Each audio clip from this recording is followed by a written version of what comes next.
১৬৯ উল্লেখিত অধিকারসমূহ বাস্তবায়িত হবে। শান্তি চুক্তি যেটা হলো সেটাও কিন্তু একটা বড় ধরনের পদক্ষেপ।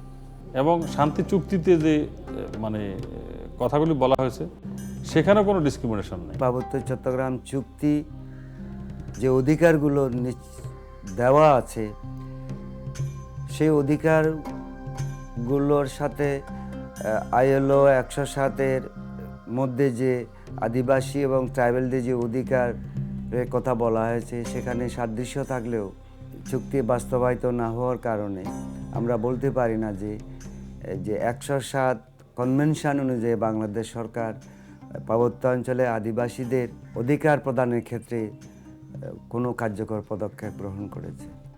পার্বত্য চট্টগ্রাম শান্তি চুক্তি বাস্তবায়নের পাশাপাশি সমতলেও আদিবাসীদের প্রাপ্য অধিকার দিতে সরকারের এগিয়ে আসা উচিত। ইতোমধ্যে জাতিসংঘের আদিবাসী অধিকার বিষয়ক ঘোষণাপত্র ২০০৭ বাস্তবায়ন করার অঙ্গীকার করেছে বাংলাদেশ সরকার। এই ঘোষণাপত্র বাস্তবায়ন এবং ILO কনভেনশন ১৬৯ অনুস্বাক্ষর বাংলাদেশের আদিবাসীদের জন্য একটি নতুন দিগন্তের সূচনা করবে। সমগ্র জাতির হয়ে এই দলিলটা তৈরি করা হয়েছে, খসড়া তৈরি করা হয়েছে। অতএব সেখানে কেন তারা স্বাক্ষর করবে না? স্বাক্ষর করাটা তো তাদের নৈতিক দায়িত্ব বলেই আমি মনে করি। It is very encouraging to see that the ratification of Convention 169 is one of the recommendations of Bangladesh government's poverty reduction strategy paper. The recently formed Parliamentary Caucus on Adivasi people has kept Convention 169's ratification high on their agenda. আদিবাসী ও বাঙালিদের কাছাকাছি আনতে একে অপরকে বুঝতে দরকার পরস্পরের সাথে আলোচনা। যে বঞ্চনা বৈষম্য থেকে তৈরি হয় দূরত্ব, সেসব ধুয়ে মুছে দূর করতে পারে এক পশলা শান্তির বৃষ্টি। এই শান্তি আর সহাবস্থানের পথ ধরে আলোচনার মাধ্যমেই আসতে পারে সমাধান। আদিবাসী জনগণের সঙ্গে রাষ্ট্রের সরকারের সংলাপ বা ডায়ালগ কিন্তু চলছে বিভিন্ন দেশে।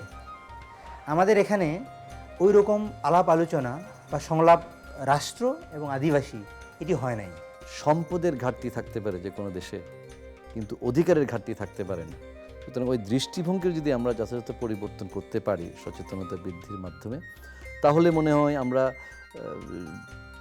জনগণ ও সরকার তারা একটা সংঘাতময় সেই সম্পর্কের উপরে উঠে সংলাপের মাধ্যমে আদিবাসীদের বিভিন্ন সমস্যাগুলোর সমাধান করতে চেষ্টা করতে পারে।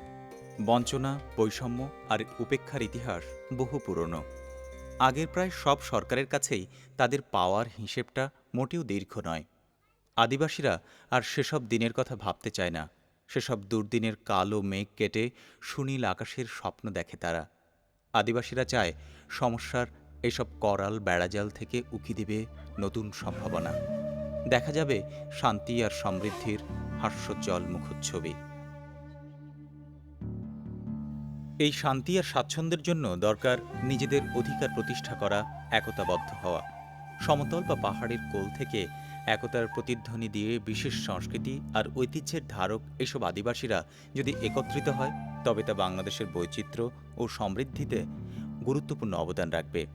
তাই এ ডাক শোনা যায় প্রত্যন্ত মাটির কাছের মানুষ মধুপুরের মালতীর কাছ থেকেও। বাড়ির দাওয়ায় বসে থাকা এই সহজ সরল মুক্তিতেও দৃঢ় সংকল্পের রেখা। আর এর সংকল্পের বাস্তবায়নের উপরই নির্ভর করছে নতুন স্বপ্নময় ভবিষ্যতের। অতিরিক্ত দরকার হলো একতাবদ্ধ থাকা। সারা বাংলাদেশে তো ছড়ানো ছিটানো আদিবাসী আছে, সারা বাংলাদেশে চারিদিকেই তো আদিবাসী আছে। এই চারিদিকের আদিবাসী একতাবদ্ধ যদি হয়, তাহলে আমাদের অধিকারটা আদায় করতে পারবো।